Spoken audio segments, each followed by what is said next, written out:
Good morning बच्चों। कक्षा 10वीं तीसरा पार्ट अंक गणितीय श्रृंखला यानी कि अरिथमेटिक प्रोग्रेशन।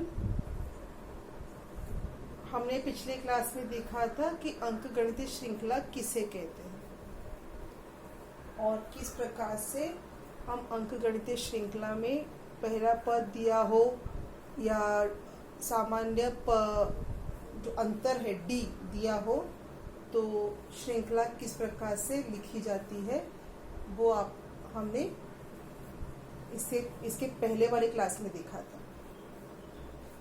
आज हम देखेंगे कि अंक गणितीय श्रृंखला का जो nवां पद होता है जिसे nth टर्म कहा जाता है उसे किस प्रकार से ढूंढा जाए। मैंने आपको पिछले क्लास में सिखाते सिखाते एक बार बता दी थी, हम किसी एक सूत्र की तरफ बढ़ गए थे और मैंने आपको कहा था कि ये सूत्र हमें अगली क्लास में डिस्कस करना है। तो उसी सूत्र के बारे में हम आज देखने वाले हैं। हमने देखा था कि हमारे श्रृंखला में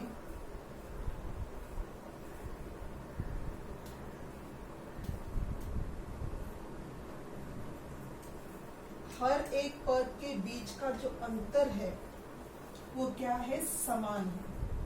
यहाँ पे T1, T2, T3, T4, T5, T6 ये क्या है, टर्म्स है यानी कि पद है। श्रृंखला का एक एक पद है, पहला पद, दूसरा पद, तीसरा पद, चौथा पद, पांचवा पद, छठा पद, और ये बन गई हमारी अंकगणितीय श्रृंखला। ठीक है ना, अरिथमेटिक प्रोग्रेशन।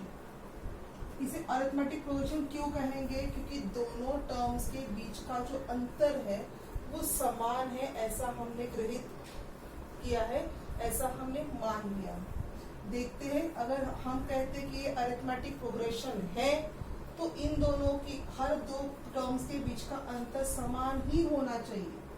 ठीक है ना, ऐसा उसमें कोई शक की गुंजाइश होनी नहीं चाहिए। अगर अरिथमेटिक प्रोग्रेशन है कहा गया है आपको, इसका मतलब दोनों टर्म्स के बीच का अंतर समान ही है। तो इस हिसाब से अगर ये T1 है उसे हम A भी कहते हैं, मैंने बताया था आपको पहले, है ना। तो इस हिसाब से T1 बराबर क्या है, A। T2 मतलब क्या है, T2 मतलब पहला पद और सामान्य अंतर। T3 क्या है, T3 था दूसरा पद और सामान्य अंतर। सही है। T4 क्या था, तीसरा पद। अब इसको हम कैसे लिखेंगे, A+2D। फाइन, यहाँ पे आ जाओ। फोर्थ टर्म कैसे लिखेंगे, तीसरा पद और सामान्य अंतर। इसे हम कैसे लिखेंगे, A+2D और D 3D।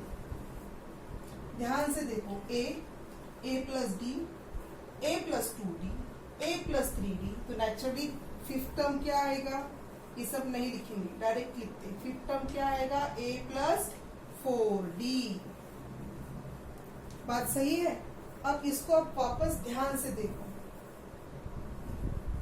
पहला वाला टर्म, ठीक है, दूसरा वाला टर्म, इसमें देखो यहाँ पर 1 लिखा है तो D वाला टर्म यहाँ पर है ही नहीं, 0 है। यहाँ पर 2 लिखा है तो D वाला टर्म कितना है, 1। यहाँ पर 3 लिखा है तीसरे टर्म में तो D कितना है, 2D। यहाँ पर 4 लिखा है तो D कितना है, 3D। यहाँ पर 5 लिखा है तो D कितना लिखा है, 4D। अगर मैं यहाँ लिखूं 6 तो D कितना लिखूंगी मैं, नेचुरली 5D एंड सो। तो यहाँ पर आप देखोगे तो एक सूत्र अपने आप बनता जा रहा है।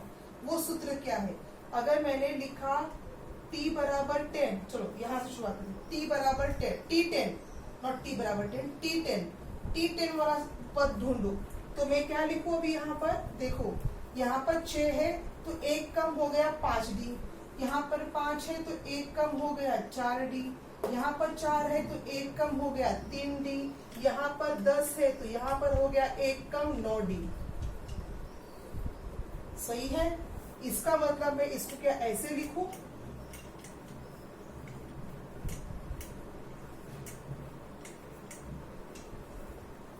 लिख सकती हूँ ना, सही है ना, ये गलत तो नहीं है। इसका मतलब क्या हो गया, a plus 10 minus 1, 10 minus 1 9, 10 minus 1d। इसको अगर मैंने लिखा nthवा प्लॉट ढूंढो, तो इसी को मैं कैसे लिखूं, a plus n minus 1d। ये बन गया हमारा सूत्र। यहां पर भी देखो सेम बन जाता है, P6 बराबर a plus 6 minus 1d 5d, बराबर ना। यानी कि n minus 1d, n minus 1d। तो किसी भी अंकगणित श्रृंखला का अगर आपको टर्म या पद ढूंढना है तो आपको इस सूत्र का उपयोग करना होगा। ये सूत्र आपको ध्यान में ही रखना है, ये सूत्र आपको याद ही करना है। वैसे याद करने की जरूरत है नहीं, बहुत आसान है। जो पद हम ढूंढ रहे हैं उसका d, उसके सामने वाला d कैसे आएगा, एक कम, यानी n माइनस 1 आएगा। जब हम गणित करेंगे एक एक करके तो आपको अपने आप ये बहुत आसान और इजी लगने लगेगा। आई होप आपको ये समझ में आया हो। आप इसे अपनी कॉपी में उतार लो। देखिए बोर्ड में आपको लिख कर दिया है, जो अभी अभी हमने सीखा समझा उसे, तो बहुत इम्पोर्टेंट है। ये फॉर्मूला बहुत ज़रूरी है, अंत तक आपको ये फॉर्मूला ध्यान में रखना है, क्योंकि इसी के ऊपर आपको बाकी के सारे गणित जो है वो हल करने हैं। 2-2 अंक के लिए प्रश्न पूछा जाता है और आपको उस समय ये फॉर्मूला ध्यान में रखना आवश्यक है। किस टर्म को क्या कहते हैं ये भी मैंने आपको लिख कर दिया है, वो भी आप अपनी कॉपी में ठीक तरीके से लिख कर ले लो।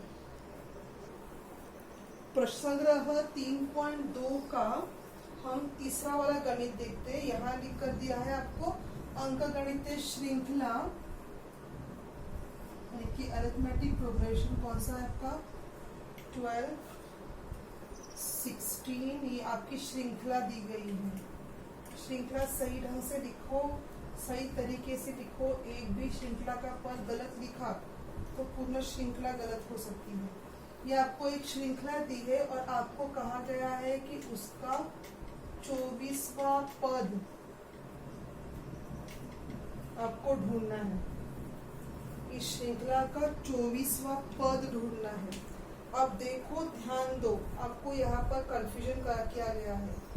12, 16, 20, 24 ये आपके श्रृंखला की पद है।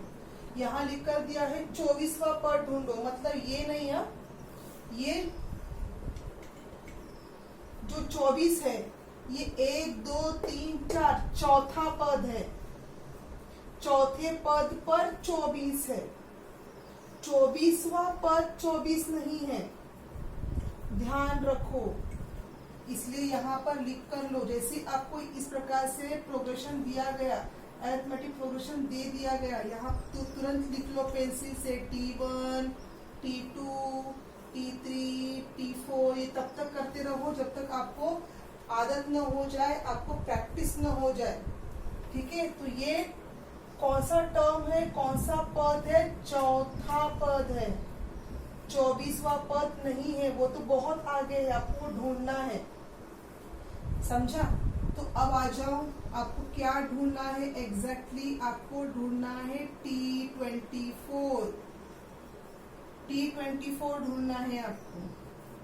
और यहाँ पर n क्या होगा अगर T24 ढूंढना है, यानी कि Tn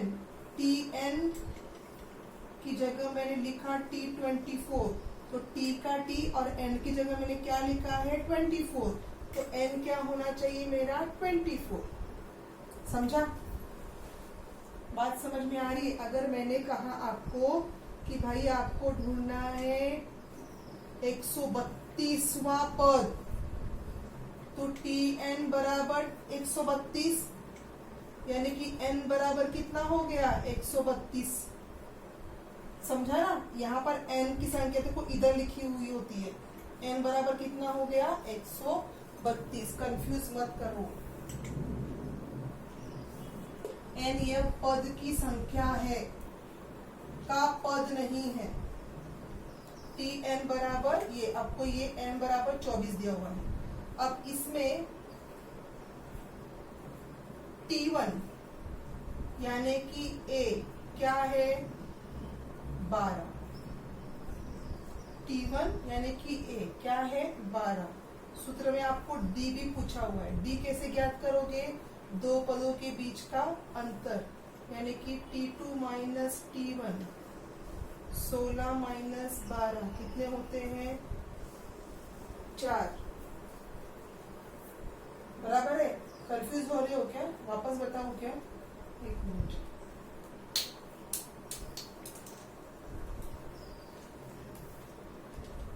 आपको ढूंढना क्या है? 24वां पद। Tn का मतलब क्या है? nthवा पद। ये आपको पता है ना, nवा पद कर दिया मैंने आपको। मुझे क्या ढूंढना है? 24वां पद। तो n की जगह क्या लिखूं भाई? नेचुरली 24 लिखोगे ना। तो n बराबर कितना हो गया आपका 24। यहां तक समझ में आई बात? अभी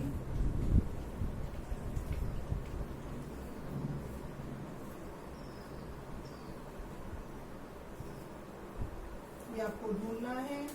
n बराबर है आपका 24।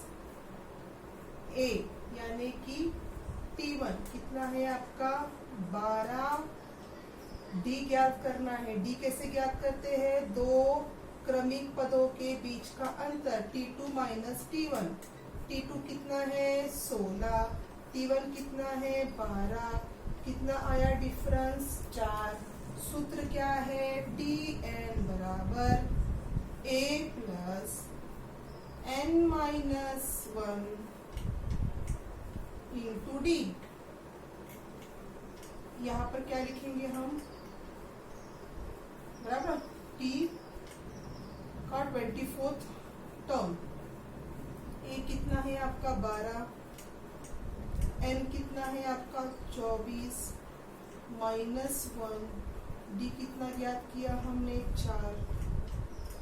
12 जमा 23 गुना 4 यानी कि 12 जमा करो 4 तिया 12 बचा 1, 4 दूनी 8 और 1 9 जमा करो तो आपका 24th टर्म क्या आना चाहिए? 104। 104 क्या है? इस अंकगणित श्रृंखला को आगे आगे बढ़ाते गए तो आपका 24वां पद क्या आएगा? 104 आएगा। बहुत आसान, लिख कर लो।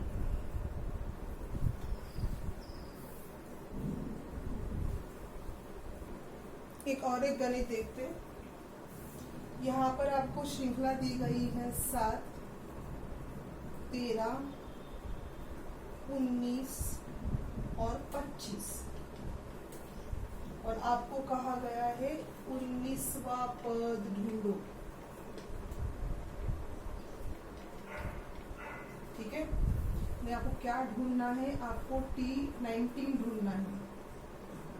T19 ढूंढना है मतलब M क्या है आपका 19।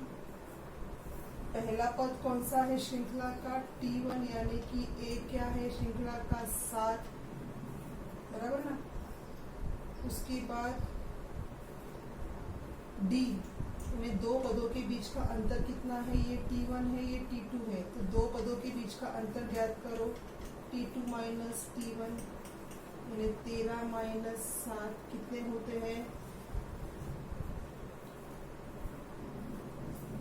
6। सही है। अब सूत्र में डालो ये सब।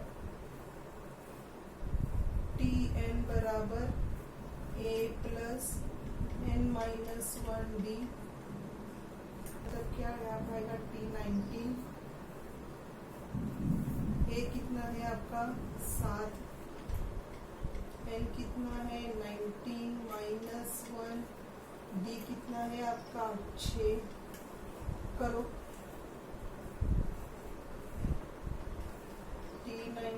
बराबर 7 जमा 18 गुना 6, 7 जमा करो गुणाकार, बताओ कितने आएंगे?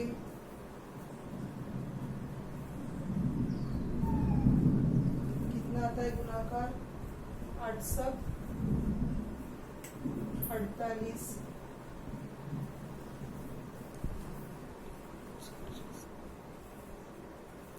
48 के बच गए 4, 6 एकम 6 और 4 कितने हो गए? 10, जमा करो कितने हो जाते हैं?